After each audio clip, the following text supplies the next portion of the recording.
قرآن میں اللہ کے بعد سب سے زیادہ نام جس کا ہے وہ شیطان ہے، کسی پیغمبر کا بھی نام نہیں تین دفعہ آیا۔ ہاں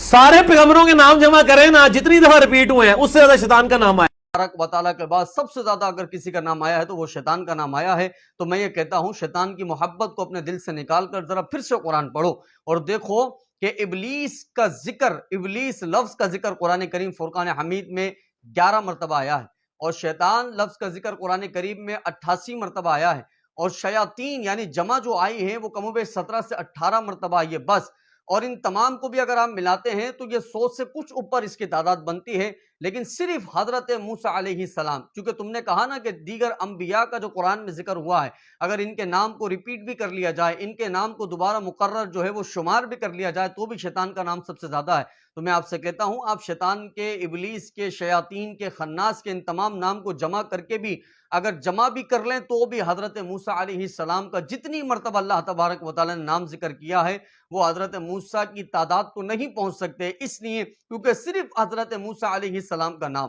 قرآن کریم فرقان حمید میں کم و بیش 136 مرتبہ آیا ہے، صرف حضرت موسیٰ علیہ السلام کا نام۔ اور اگر آپ جو کہیں کہ ابلیس شیطان کا نام سب سے زیادہ ہے تو میں کہتا ہوں پورے قرآن میں 30 پارے 114 سورتوں کے اندر 11 مرتبہ ابلیس کا نام کا اللہ نے ذکر کیا ہے، جس میں سے 9 مرتبہ ابلیس اور حضرت آدم علیہ السلام کا وہ جو سجدے والا واقعہ ہے اس کو اللہ تبارک و تعالیٰ نے ذکر کیا ہے 11 مرتبہ بس۔ اور صرف حضرت موسیٰ کی بات کریں تو حضرت موسیٰ علیہ السلام کا نام 11 مرتبہ صرف سورہ بقرہ کے اندر آیا ہے۔ پورے ابلیس کا نام پورے قرآن میں آ رہا ہے، پورے قرآن 30 پارے 114 سورتوں میں 11 مرتبہ، اور صرف حضرت موسیٰ کا 11 مرتبہ سورہ بقرہ کے اندر آ رہا ہے۔ آپ پڑھ لیجئے آیت نمبر 51، آیت نمبر 53، آیت نمبر 54، آیت نمبر 55، آیت نمبر 61، آیت نمبر 67، آیت نمبر 87، آیت نمبر 92، آیت نمبر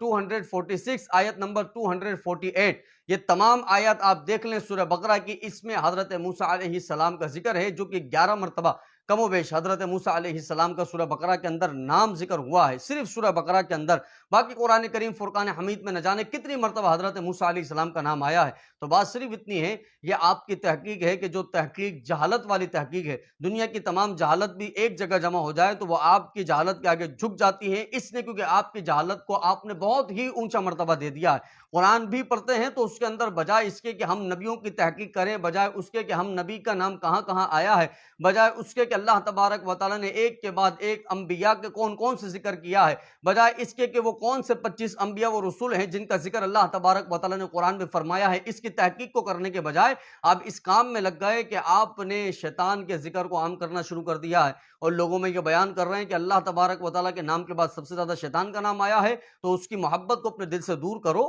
چونکہ وہ تمہارا استاد تو ہے، لیکن اگر محبت دل میں رہے گی تو کبھی بھی یہ نہیں پتہ لگے گا کہ حضرت موسیٰ کا نام 136 مرتبہ آیا ہے، اور یہ نہیں پتہ لگے گا کہ کم و بیش 25 انبیاء و رسول کا ذکر اللہ نے قرآن کریم فرقان حمید میں بیان فرمایا ہے۔ یہ کبھی تمہیں پتہ نہیں لگے گا کہ حضرت ابراہیم علیہ السلام کا ذکر اللہ جو ہے وہ مقررہ کر رہا ہے، بار بار حضرت ابراہیم کا ذکر کر رہا ہے۔ تمہیں یہ کبھی نہیں پتہ لگے گا اللہ تبارک و تعالیٰ تیسرے پارے میں حضرت عیسیٰ علیہ السلام کا ذکر کر رہا ہے، 7ویں پارے میں حضرت عیسیٰ علیہ السلام کا ذکر کر رہا ہے۔ تو تم جو ہے جب قرآن کریم فرقان حمید کی تحقیق کرتے ہو، قرآن میں سورتوں کی تحقیق کر رہے ہو، آیات کی تحقیق کر رہے ہو، انبیاء و رسولوں کے نام کی تحقیق کر رہے ہو، تو اس کو اس طور پر کرو کہ جب تم نے اپنے دل کے اندر شیطان کی محبت نہ بٹھائی ہو، اور اگر شیطان کی محبت بٹھا لی ہے تو پھر تم یہی بات کہو گے کہ اللہ کے نام کے بعد سب سے زیادہ ذکر شیطان کا آیا ہے۔ تو بات صرف اتنی ہے کہ جس کو اپنی تحقیقات میں اتنی جہالت جو ہے وہ لازم ہو چکی ہو، وہ کیا ہمیں قرآن اور حدیث سکھائے گا؟ تو آپ کے تمام سننے والے، میں ان تمام سے عرض کروں گا کہ آپ خود دیکھ لیں